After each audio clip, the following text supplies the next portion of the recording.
by our chair, Donna Hall. Hi, Donna. Hello. Hi. Hi. Donna, could you start by just giving us a whistle-stop tour of your career to date? Okay, that's great. Well, I've worked mainly in local government. I did start off working in Bolton, and I've ended up kind of working in Bolton again. So I chair the hospital here at Bolton Foundation Trust, but I started off working at Bolton Neighbourhood Economic Development Agency, working differently with communities and residents to set up social enterprises many, many years ago in the 80s. So in between times I've worked at Salford City Council, Head of Strategy. I've worked at Blackburn with Darwen as Head of Resources, and I've worked at Chorley Council as Chief Exec and Wigan Council as Chief Exec as well. So since I retired a few months ago, I've been made a Professor of Politics at University of Manchester, which is brilliant, and also working to support Birmingham City Council as a non-executive advisor to Birmingham, and chairing this brilliant hospital, which is my home hospital, so lots going on. Amazing. So I've never known what I wanted to be when I grew up, so I kind of done loads of different things. And what you've done brilliantly, and what you're maybe most famous for, is the Wigan Deal. Yeah. Could you tell us a bit about that? Okay, brilliant. So it was a real team effort, working in Wigan with elected members, with the community, and with all of the staff at the council and the NHS and the police. So it was a big public service effort. It started 8-9 years ago when we were the third worst affected council in the country by the government's austerity cuts. So we kind of reinvented our role within the community to be less one of kind of benevolently paternalistic council provider of services, doing things to people, and instead we reinvented our role through a social contract called the Deal. We froze council tax, which was a really important part of the deal, because the poorest people in communities pay the largest amount of council tax proportionately, so it's a regressive form of taxation. And we really wanted to do that to help protect people through austerity. But at the same time, we said, look, we can't keep doing things in the way we'd had done previously. We've got to reinvent ourselves. We put around 12 million altogether into community projects, which made a massive difference. So over 550 brand new grassroots community projects.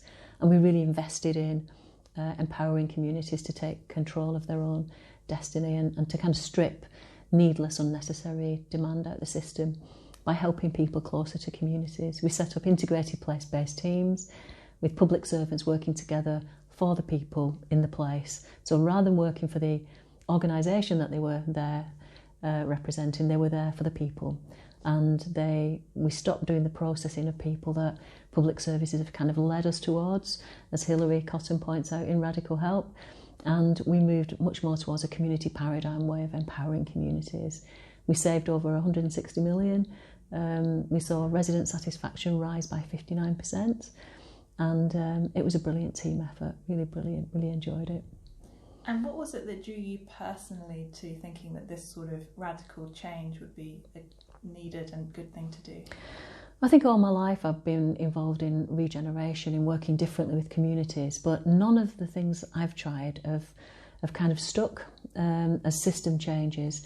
So I'm really interested in finding new and different, more imaginative ways of getting back to some of the principles of public service, kind of helping people, supporting people, not getting tied up in the red tape of tick boxes and bureaucracy that it's kind of the evolution of public services has led us down that route.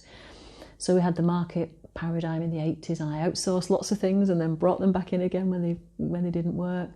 And we obviously had the state paradigm created in the 1940s, where we created very transactional, very top-down public services that didn't work, that were set up like a 1940s factory production line. And I think now we need a community paradigm, and it's that drew me to NLGN. I love the thinking, and I think it's just such a powerful message. So it's great that we've got over 70 councils now signed up to be part of the new local government network. But I think we need more. We need the NHS to be part of it. We need the police to be part of it. It needs to be a public service movement rather than just a local government movement. And we need communities to really come with us on this journey and demand more power and control from government and from local government. So for people who are completely unfamiliar with the community paradigm and maybe even the way that local government works, how would you sum it up? Okay, if we carry on like we are, whether austerity is over or not, the rising demand for services in our system will kill us anyway. So we have to reinvent ourselves. We have to go back to the basics of how people live their lives. We have to use anthropology at the heart of that, and we have to think about imaginative ways that communities can run things much more effectively than clunky municipal solutions. So, you know, and we have to close down the things that don't work, because very often we'll come up with a new idea, but we'll keep the old system in place and the old bureaucracies and the old, you know, kind of heroic leadership models that we have in our public service systems where people are in competition with each other. We have to abandon that, and we have to be really courageous and bold on that journey. And it saves money. It's actually common sense.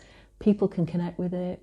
We've got to keep it really simple and really profound, but we've got to stick with it. And I think the King's Fund report into the Wigan Deal said the one thing that made it different was constancy of purpose. So clarity and constancy of purpose. And I think that's something that can be used to revolutionise public services in this country. So it's a massive culture shift that you sort of managed to lead in Wigan. What would be your sort of advice to people who are trying to spearhead these same approaches? What would be your sort of words to leaders?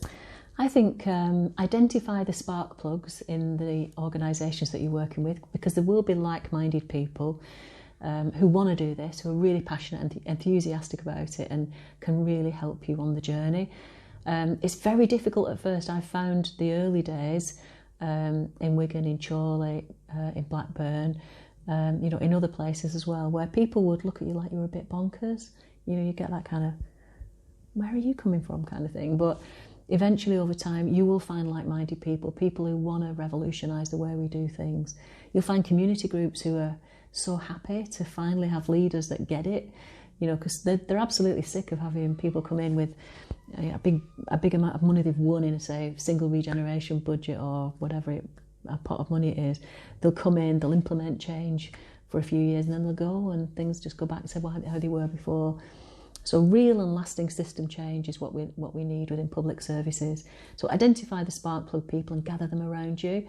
I think you need to be quite courageous with the blockers in the system. You need to have conversations with them to either make them come on the bus or jump off the bus, maybe be pushed off the bus if they don't get it, because they can stop things happening within systems.